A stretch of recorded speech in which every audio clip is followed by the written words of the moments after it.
শাহাবুদ্দিন চুপ্পুকে অপসারণের চেষ্টা হয়েছিল অল্প কিছুদিনের মধ্যেই। এই দাবি বিভিন্ন দিক থেকে এসেছিল। বিশেষ করে আমরা খেয়াল করেছি তখন এনসিপি হয়নি, বৈষম্যবিরোধী ছাত্র আন্দোলন এবং জাতীয় নাগরিক কমিটি ছিল, তাদের দিক থেকে দাবি তোলা হয়েছে, বেশ সময়সীমা বেঁধে দেওয়া হয়েছিল শহীদ মিনার থেকে, আমাদের সম্ভবত মনে থাকার কথা।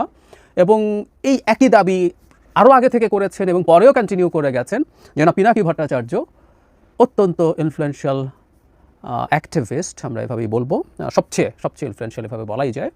তিনি এই দাবি ক্রমাগত করে গেছেন, কিন্তু শেষ পর্যন্ত ওটা আর কার্যকর হয়ে ওঠেনি। বিএনপি প্রায় প্রকাশ্যে অবস্থান নিয়েছিল চুপ্পুকে অপসারণের বিরুদ্ধে। সেই একই রকম দাবিতে আবার জনাব পিনাকি ভট্টাচার্য দাবি তুলেছেন। গতকাল তার একটা ভিডিও আমি দেখলাম, যেখানে তিনি অভিনব একটা প্রস্তাব নিয়ে এসেছেন, সেটা হচ্ছে চুপ্পুকে সরাতে হবে এবং চুপ্পুকে সরানোর জন্য বেশ কিছু কারণ তিনি সামনে এনেছেন। এই কারণগুলো যৌক্তিক কিনা, সঠিক কিনা, আমরা সেটা নিয়ে খানিকটা আলাপ করতে চাই। এবং অভিনব এই কারণে বলছি যে চুপ্পুকে যদি অপসারণ করা যায়, তার জায়গায় প্রেসিডেন্ট হিসেবে বেগম খালেদা জিয়াকে তিনি প্রপোজ করেছেন। ইন্টারেস্টিং। কেন এই ধরনের প্রস্তাব আমাদের সামনে আসছে সেটা নিয়ে আলাপ করার জন্য এই ভিডিও। জনাব পিনাকি তার ভিডিওতে অনেকগুলো কথা বলেছেন এবং জনাব চুপ্পুকে কেন অপসারণ করতে হবে, আমি নীতিগতভাবে এটা মানতে প্রস্তুত আছি। অত্যন্ত নিচু স্তরের একজন মানুষ তিনি তার ভিডিওতে দেখিয়েছেন, যিনি শেখ হাসিনাকে কদমবুসি করেন, 3 মাস ধরে কদমবুসি আর নেন না, তার মানে পায়ের ধুলা নিতে পারছেন, পায়ের ধুলা শব্দটা বলছেন। প্রেসিডেন্ট হওয়ার পর একটা মানুষ এসব কথাবার্তা বলছেন, তিনি রাষ্ট্রের সর্বোচ্চ পদে, এত নিচু স্তরের মানুষ, এটা নিয়ে কোনো রকম কোনো দ্বিধা নেই। এস আলমের কর্মচারী ছিলেন, রাইট। এবং জনাব পিনাকি এখানে আরেকটা হাইপোথেসিস এনেছেন, সেটা হচ্ছে মুজিব বাহিনীতে ছিলেন। এগুলোরও এক ধরনের, ছাত্রলীগ, মুজিব বাহিনী, এগুলোর এক ধরনের হিস্ট্রি তিনি এনেছেন। আমি এগুলো সরিয়ে রাখছি, সব সরিয়েও বলছি কিছু হোক না হোক, অত্যন্ত নিচু স্তরের একজন মানুষ, এটা নিয়ে আমার কোনো দ্বিধা নেই। এবং শেখ হাসিনার প্রেসিডেন্ট হতে হলে নিচু স্তরের মানুষই হতে হবে, এটা নিয়ে আমরা কেউ দ্বিমত করব না। এবং এটাও সত্য, শেখ হাসিনার নিযুক্ত এই মানুষটা দেশের সর্বোচ্চ পদে রয়ে গেছেন, এটাও শোভন না, সব কিছু আমরা একমত। কিন্তু তিনি বিপজ্জনক কিনা, এই আলাপটা দীর্ঘদিন থেকে হয়েছে। মানে যখন তাকে অপসারণের কথা হচ্ছিল, তখন নানান রকম কথাবার্তা। মানে একটা উদাহরণ দেই, জনাব ওয়াকারুজ্জামান সম্পর্কে বলা হতো তিনি ভারতের লোক। ইভেন জনাব পিনাকি ভট্টাচার্য অনেকবারই আলাপ করেছেন, তিনি তার জায়গা থেকে সেটা তার মতো করে অ্যাস্টাবলিশ করার চেষ্টা করেছেন। এবং আমাদের দেশে অনেকে বলেছেন যিনি ভারতের লোক, শেখ হাসিনার লোক, একই সাথে প্রেসিডেন্ট ভারতের লোক, শেখ হাসিনার লোক, সুতরাং তারা দুজন মিলে জরুরি অবস্থা জারি করে দিয়ে নাকি কী করে ফেলবেন। আমি অনেকেই একই আলাপ করতে দেখেছি। পরে রীতিমতো আমি এটা একটা আলাদা ভিডিও করেছি, করে দেখিয়েছি বাংলাদেশে জরুরি অবস্থা জারি প্রেসিডেন্ট করতে পারে না। মানে আমরা প্রেসিডেন্টের নামে অনেক কিছু দেখি, আসলে প্রেসিডেন্ট করেন না, এই জিনিসটা আমরা ধরতে পারি না। এমনকি জরুরি অবস্থার জন্য প্রধানমন্ত্রীর কনস্টিটিউশনে আমাদের এখন প্রধান উপদেষ্টা, তার কাউন্টার সিগনেচার লাগবে, সুতরাং উনি না চাইলে কখনোই এটা হবে না।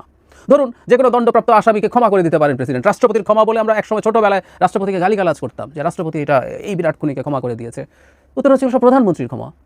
কনস্টিটিউশন আর্টিকেল 48(3) খুব ক্লিয়ারলি লেখা আছে, খুব বেসিক কনস্টিটিউশন আন্ডারস্ট্যান্ডিং আমাদের যারা আছে আমরা তারা জানি যে দুটো কাজ, একটা প্রধানমন্ত্রী নিয়োগ করা এবং আরেকটা হচ্ছে প্রধান বিচারপতি নিয়োগ করা। এই দুটো বিষয় ছাড়া তার আর কোনো রকম কোনো ব্যক্তিগতভাবে সিদ্ধান্ত নেওয়ার ক্ষমতা নাই, কোনোভাবেই নাই।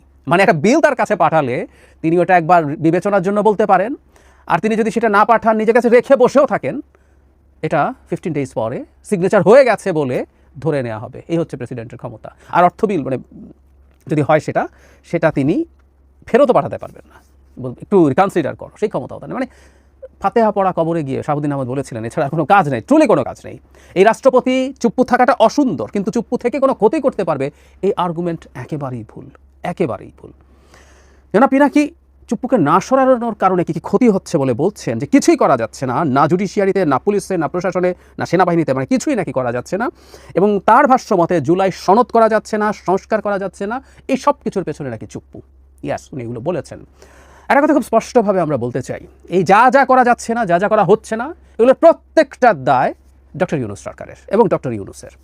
সোজা সাপটা কথা, কোনো কিছু করার ক্ষেত্রে কোনো ব্যারিয়ার তৈরির ন্যূনতম ক্ষমতা চুপ্পুর নেই। আই রিপিট, এইসব কোনো ক্ষেত্রে কোনো রকম ব্যারিয়ার তৈরি করার ন্যূনতম ক্ষমতা চুপ্পুর নেই। এবং এই চুপ্পুর আগেও, ওর মেরুদণ্ড আগে ছিল না, কিন্তু শেখ হাসিনার পালিয়ে যাওয়ার পর উনি এখন যে জায়গায় আছেন ওটা আর কিছু নাই, ওটার অবস্থা আরও খারাপ। উনি সরকারের কাজে বাধা দেবেন, এই গাটস হবে, আমাদের কমন সেন্স কি বলে, নো ওয়ে, নো ওয়ে। সুতরাং যাবতীয় ব্যর্থতার দায় যদি হয় সেটা ডক্টর ইউনূসের। বাই এনি চান্স চুপ্পুকে ভিলেইন বানানোর মাধ্যমে, বলির পাঠা বানানোর মাধ্যমে ডক্টর ইউনূসের দায় মুক্তির চেষ্টা হচ্ছে কিনা সেটা দেখতে হবে। সংসদে ভাষণ দেবেন তিনি, তার ভাষণের উপর ধন্যবাদ প্রস্তাব হবে। হ্যাঁ, উনি সংসদে ভাষণ দেবেন প্রথমবার, এটা ঠিক আছে, কিন্তু ধন্যবাদ প্রস্তাব হবে। এই সংসদে ভাষণটা আসলে কে দেয়, কে লিখে দেয়?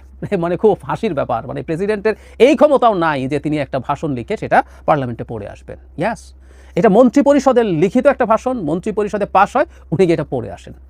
সো এই ভাষণটাও আসলে যদি পরবর্তী নির্বাচনে বিএনপি জেতে বা যেই জিতুক, তার লেখা ভাষণ তিনি গিয়ে পড়বেন। সুতরাং ধন্যবাদ প্রস্তাবের আলোচনা হবে ওই কন্টেন্টের ওপরে, এখানে চুপ্পুর কোনো কন্টেন্ট নেই।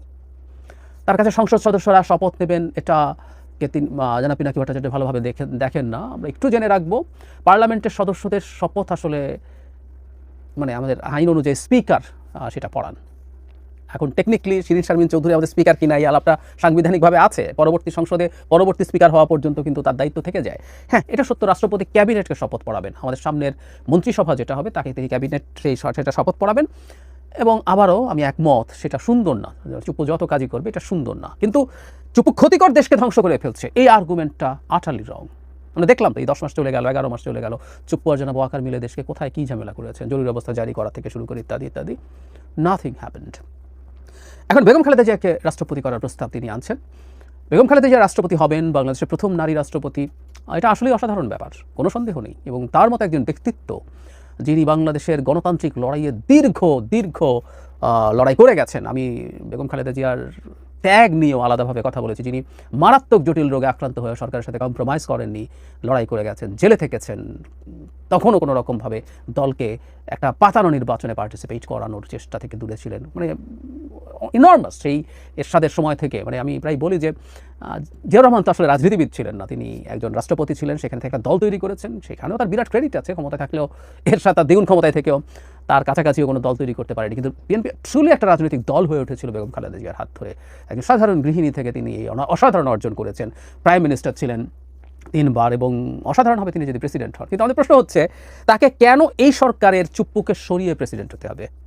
আমরা মোটামুটি চোখ বন্ধ করে বলে দিতে পারি, বিএনপি ক্ষমতায় আসছে। বিএনপি ক্ষমতায় আসছে, আসলে এটা বিরোধীরাও জানে। আমি প্রায় দেখি বিরোধীরা বলেন বিএনপি তাড়াতাড়ি নির্বাচন চায়, কারণ বিএনপি ক্ষমতায় এসে লুটপাট করতে চায়। তার মানে তারাও বলছে বিএনপি ক্ষমতায় আসবে, বোঝে। তো তাই যদি হয়, বিএনপি